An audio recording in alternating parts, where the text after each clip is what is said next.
The leadership of the House, led by Manishua, Aaron, Piondai, and members both of the committee and members of the Secretariat. First, let me take this opportunity on behalf congratulate you for first accepting to undertake this weighty responsibility that we put on your shoulders to discuss the issues that are of concern to all of us as a nation. And I am very happy, and I had no doubt in my mind, having traveled this journey as a politician in Kenya for a long time, I had no doubt in my mind that this was an assignment that was doable. And I'm very proud that we finally have a report, and the report has already been adopted by both houses of parliament, and we are now well on course to implementing it. Let me also take this opportunity to commend our former Prime Minister, the Honorable Raila Odinga, for the decision that we jointly made to make sure that we take the country on this path, the path of peace, of dialogue, consultation, conversation, that is what defines Kenya. Kenya is a country that is very well known, and we have credentials as a country, as believers in democracy, and that we can always use democratic means to resolve whatever issues that arise. Because as our democracy matures, we consistently have to look out for avenues that gives us the opportunity and leverage to resolve whatever issues that are identified amongst us. And therefore, I'm very happy that today what happens to us and the teams managed to hammer out an agreement on many issues, actually most of the issues. And what is outstanding are issues that we will resolve as a matter of course, and I'm sure that the same commitment that brought us to this point will take us to the finish line. I am particularly happy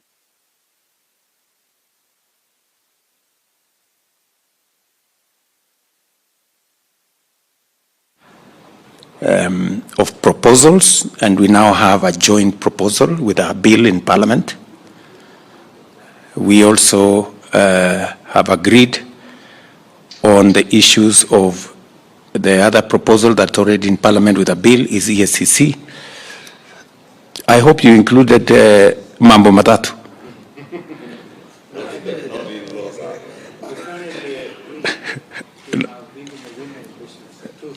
Yeah, okay. Again, let me also congratulate you on finding an agreement on the constitutional provision that will make NGCDF a constitutional imperative, so to speak. The oversight fund that the Senate will access, and also NGAF that will be available to our women members of parliament. I am sure Wambilianga and my sister here, Amina, will be happy when we finally make that NGAF a constitutional bill that will constitutionally provide for resources for our women members of parliament to discharge their responsibilities and to serve the people of Kenya appropriately.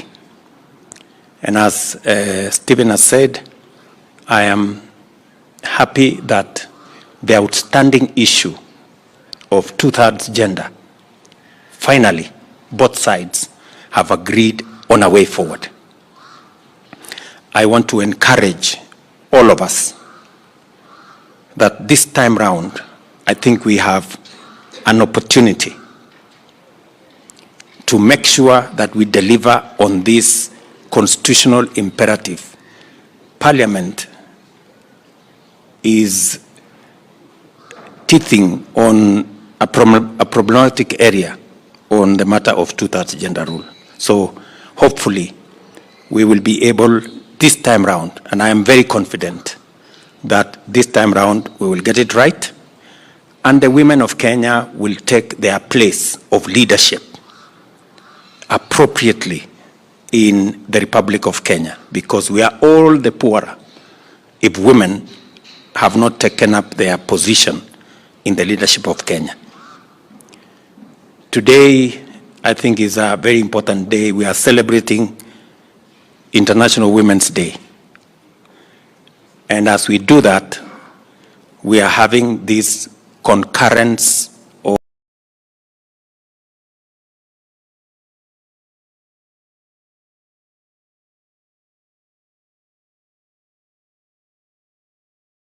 of minds on delivering on the two-thirds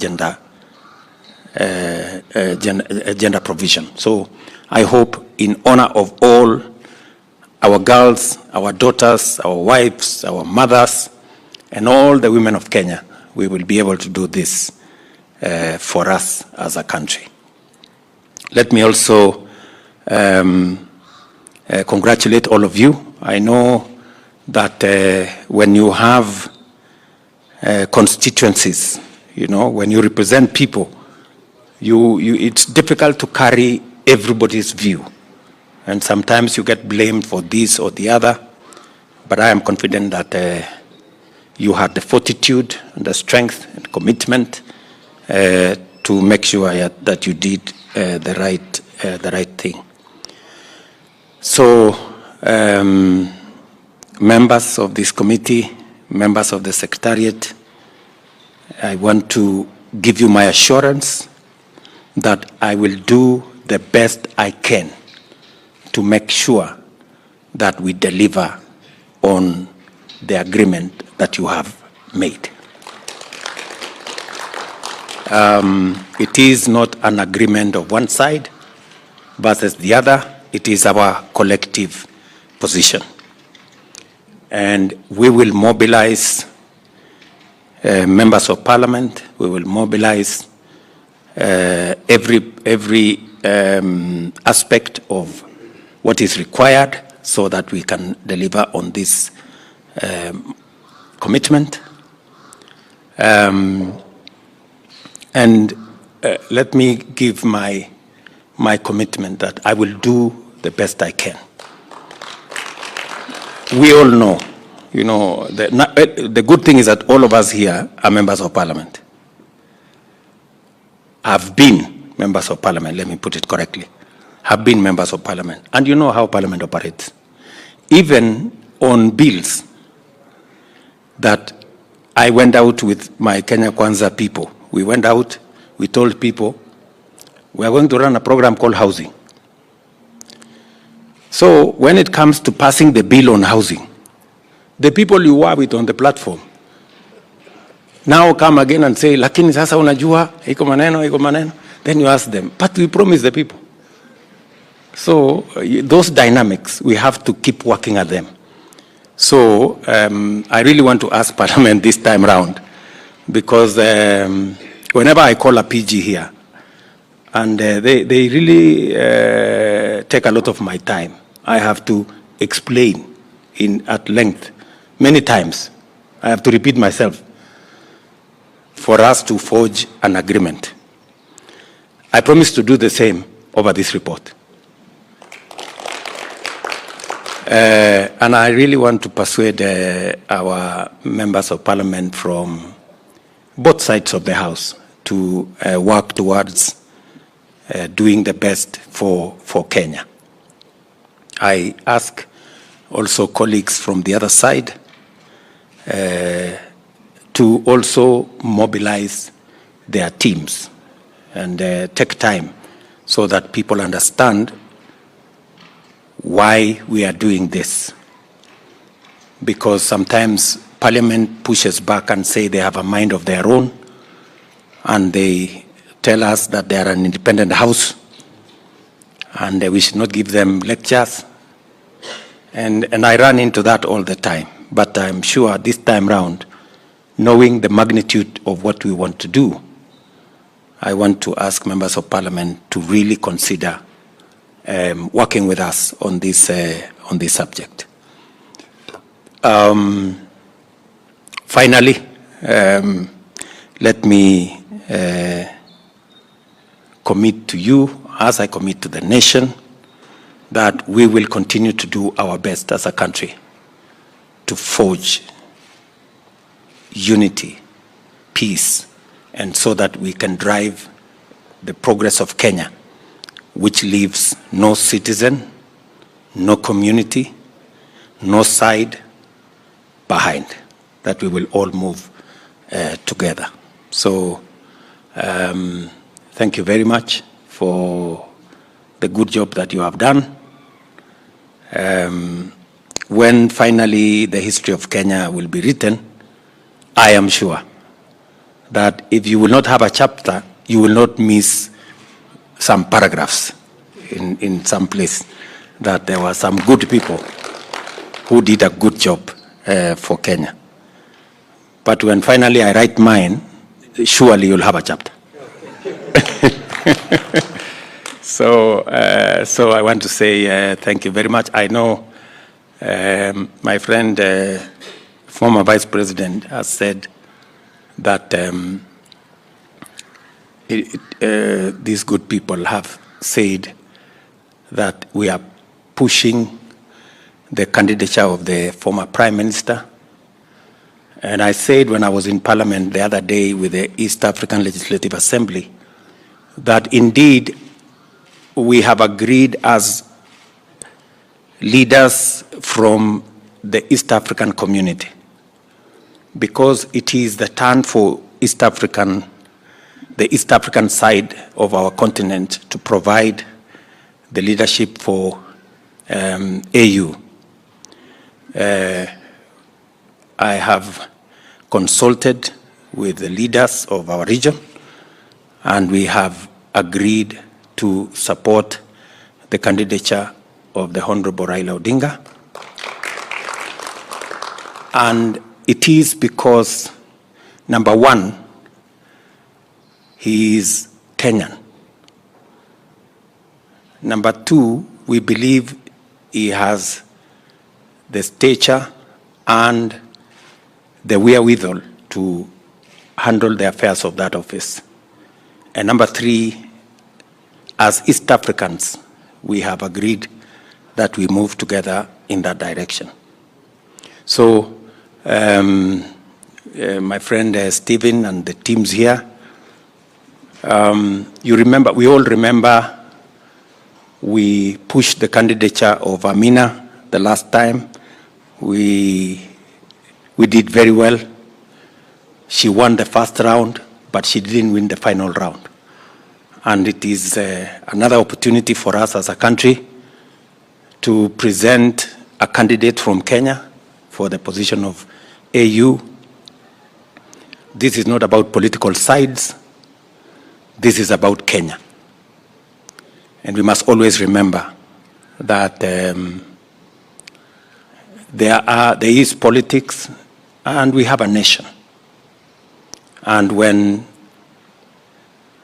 there are issues that concern Kenya as a nation, we must close ranks as communities, as parties, as sides, so that we can all move together. In fact, we do not have as many Kenyans in international positions as we should.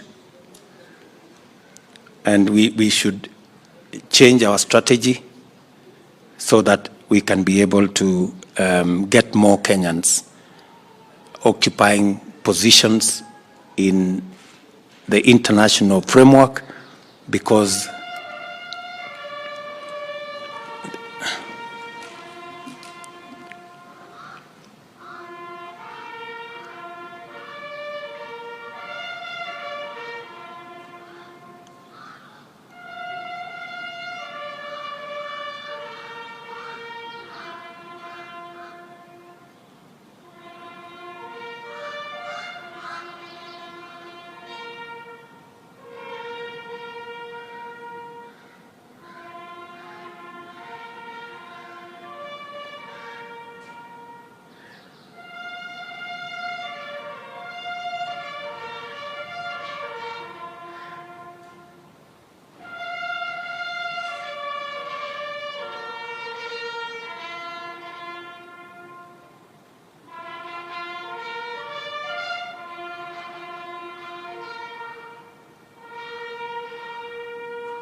take your seats. So I was just making the point that we have opportunities globally to present Kenyans for global positions, and we should exploit that opportunity, or continental ones for that matter. So thank you very much, good people. Thank you, Stephen, for... I'm sure you have said Kimani has become, you know, measured now. He's less frontal. I am sure he hung around you for a while, and the diplomacy around you may have rubbed on him. Yeah, and I'm sure we can all move together. And then my good friend Mutembei Thionkulu there, who was the leader of our team. You have said correctly that he's from Tharaka. And I thought you came from Tharaka. And therefore you shouldn't have a problem with it. Yeah, so yeah, he's a good guy, yeah? Okay, thank you very much. So otherwise, asanteni sana. It is good to meet old friends, Adam Solo there, and Zain. You know, we were together in the constitutional manenos, and so we've been on all sides in different times, and that is the nature of Kenyan politics. So otherwise, pongezi sana. I am truly grateful for this, and I am sure we're going to move together as a people. Asanteni sana. God bless you. Thank you, Your Excellency. With your permission, I request please.